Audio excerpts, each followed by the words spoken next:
In this video, we are going to see competency or learning outcome statement 14. Write an essay, activity number 1. आजच्या व्हिडिओमध्ये आपण कार्यक्षमता किंवा अध्ययन निष्पत्ती विधान 14 निबंध लिहिणे या संदर्भातील ॲक्टिव्हिटी नंबर 1 पाहणार आहोत. Let's see the instructions for students in the beginning. विद्यार्थ्यांसाठी दिलेल्या सूचना आपण सुरुवातीला पाहू.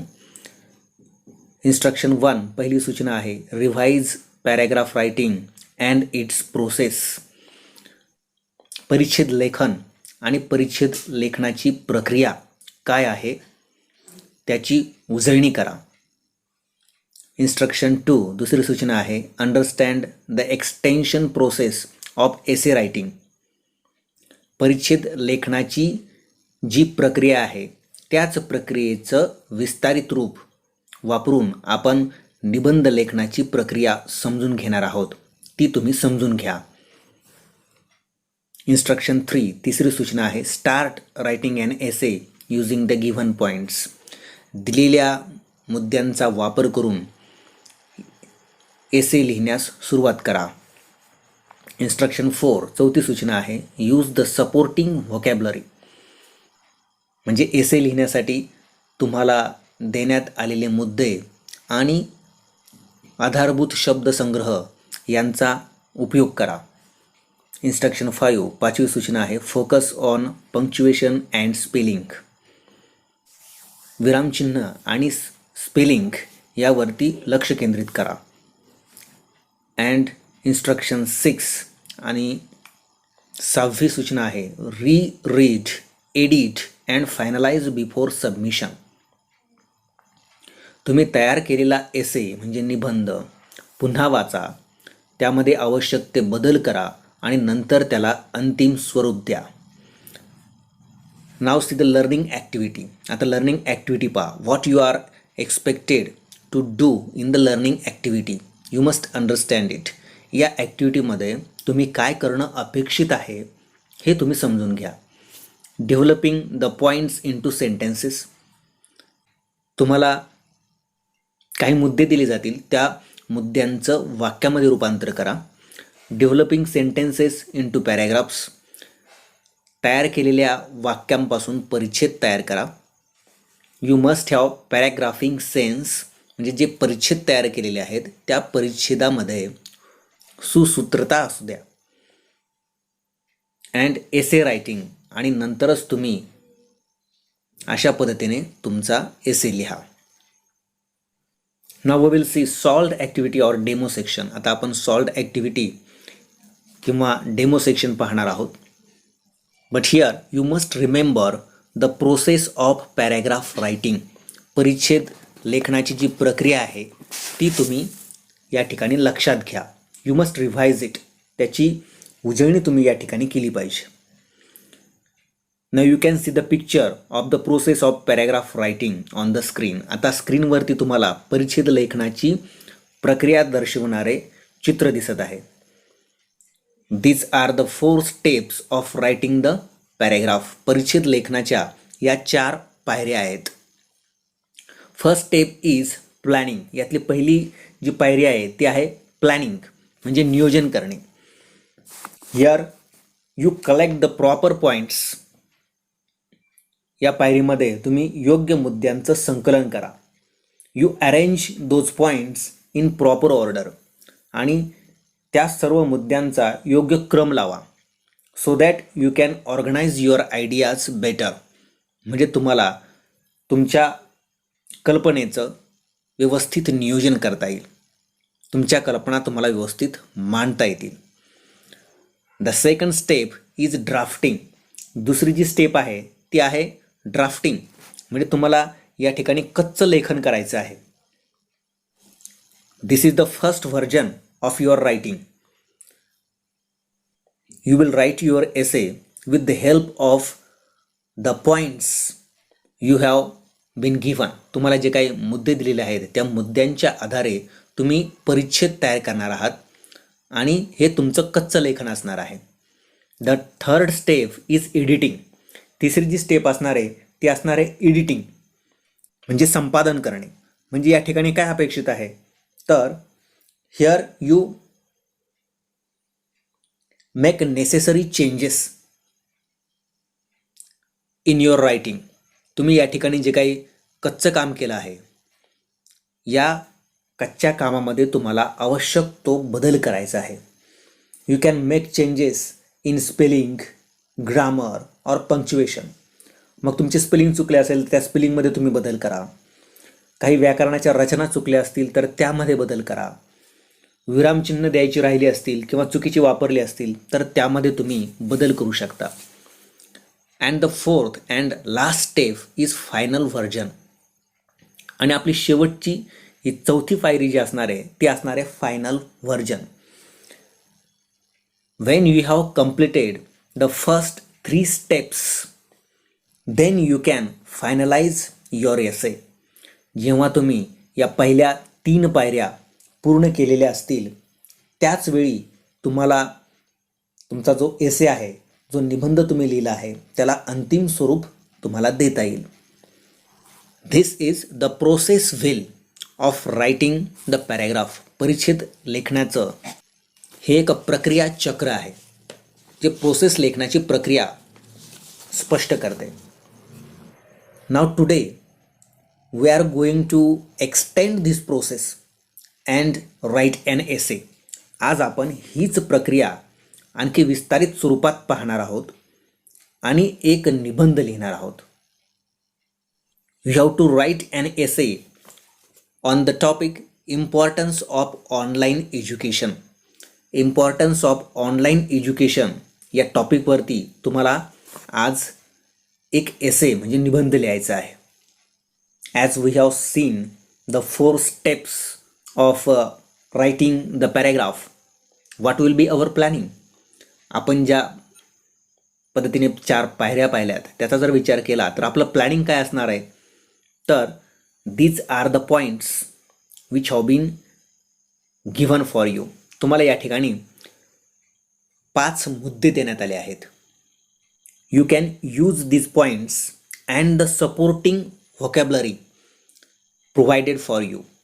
तुम्हाला या 5 मुद्द्यांचा आणि या मुद्द्यांसाठी दिलेल्या आधारभूत शब्द संग्रहाचा वापर करायचा आहे. How will you make the drafting. मग तुम्ही ड्राफ्टिंग कसं करणार आहात. You have to think about this points. तुम्हाला या मुद्द्यांचा विचार करावा लागेल. फॉर एक्झाम्पल 1, या ठिकाणी पहिला मुद्दा दिलेला आहे व्हिज्युअल लर्निंग. ऑनलाईन शिक्षणाचे महत्त्व सांगण्यासाठी दिलेला हा पहिला मुद्दा आहे. सपोर्टिंग व्होकॅब्लरीमध्ये तुम्हाला या ठिकाणी काय दिलं आहे तर easily remember. Here you can write that the online classes can help the students to learn things visually. ऑनलाईन शिक्षणामध्ये आपण डोळ्याने इमेजेस किंवा व्हिडिओज पाहतो, त्यामुळे विद्यार्थ्यांना शिकण्यासाठी मदत होते. They can easily remember the things that they have learned. पुढे आहे effective way. Visual images help them to learn better. It means through online classes students learn in more effective way. अधिक परिणामकारकरित्या विद्यार्थी आपलं शिक्षण घेतात. More beneficial. In this sense, we can say that online classes are more beneficial than traditional education in some manner. ही पद्धत विद्यार्थ्यांसाठी पारंपरिक शिक्षणाच्या पद्धतीपेक्षा नक्कीच काही दृष्टिकोनातून फायदेशीर आहे. Second point, flexible schedule. Online शिक्षणामध्ये जे काही शेड्यूल म्हणजे वेळापत्रक असणार आहे ते फ्लेक्झिबल म्हणजे लवचिक असणार आहे. No need to go outside. Students don't need to go outside. They can learn each and every subject through online classes, even sitting at home. अगदी घरी बसून कुठेही बाहेर न पडता ते कोणत्याही विषयाचं शिक्षण घरी घेऊ शकतात. It offers the flexible schedule for the students. They can choose time that suit them at your convenience. म्हणजे they can study at their own convenience. त्यांच्या सोयीनुसार ते केव्हाही अभ्यास करू शकतात. And this helps them and parents balance their education with their home life.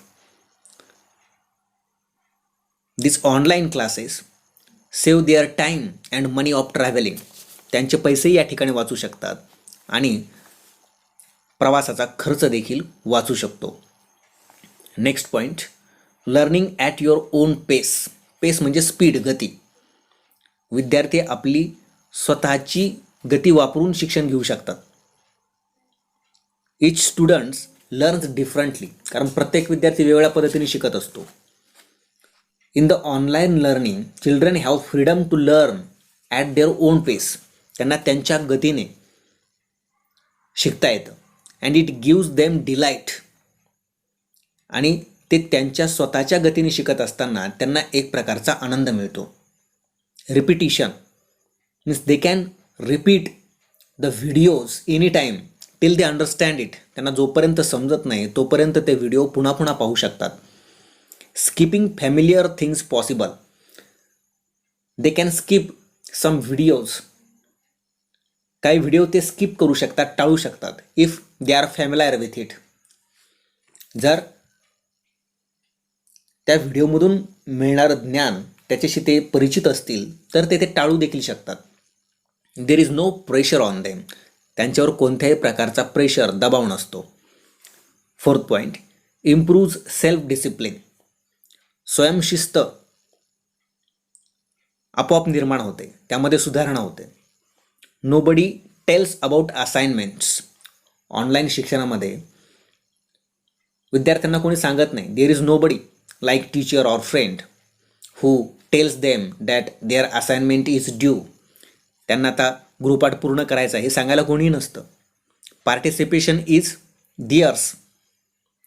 त्यांचा जो सहभाग असतो तो त्यांचा स्वतःचा असतो. They have to log in, they have to participate in activities themselves. त्यांना स्वतःच लॉग इन करावं लागतं, ॲक्टिव्हिटीमध्ये सहभागी व्हावं लागतं. It is their own responsibility. ही त्यांचीच जबाबदारी असते. And if they showed any laziness can be harmful. आणि जर त्यांनी आळस केला, it can be harmful for them. Because it is possible that they will remain behind other students. ते इतर विद्यार्थ्यांच्या मागे पडू शकतील अशी देखील शक्यता निर्माण होऊ शकते. In short, they have complete control on their learning. थोडक्यात त्यांचं स्वतःच्या शिकण्यावरती पूर्ण नियंत्रण असतं. Last point, easy to focus. म्हणजे आपण जे शिकत आहोत त्यावर लक्ष केंद्रित करणं अगदी सोपं होतं ऑनलाईन शिक्षणामध्ये. Not easy in class. It is not easy to focus in the traditional education in the classroom. पारंपरिक शिक्षण पद्धतीमध्ये वर्गामध्ये अशा प्रकारे लक्ष केंद्रित करणं फार सोपं नसतं. Tiredness. Sometimes the students feel tired. कधीकधी विद्यार्थ्यांना कंटाळा देखील आलेला असतो. They have outward disturbances. त्यांना बाहेरूनही कधीकधी अडथळा निर्माण होऊ शकतो. It is possible that construction of any building is going near by the school. शाळेजवळ एखाद्या इमारतीचं बांधकाम चालू असू शकतं. Sometimes their friends divert their attention. त्यांचे मित्रच कधीकधी त्यांचं लक्ष विचलित करत असतात. But when the online class is going on, they can choose the quiet place for themselves and thus can easily focus on the class. Online class चालू असताना ते अगदी शांत जागेची निवड करू शकतात आणि आपलं पूर्ण लक्ष केंद्रित करू शकतात. All this discussion was the rough draft. ही जी काय आपण चर्चा करत होतो, ही चर्चा म्हणजे तुमचा कच्चा निबंधच आहे. It is drafting. It is a rough draft. हे तुमचं ड्राफ्टिंग आहे, कच्चा निबंध आहे. Now see the drafting of this essay. आणि ज्यावेळेस तुम्ही हे लिहाल त्यावेळेस असा एसे तयार होईल.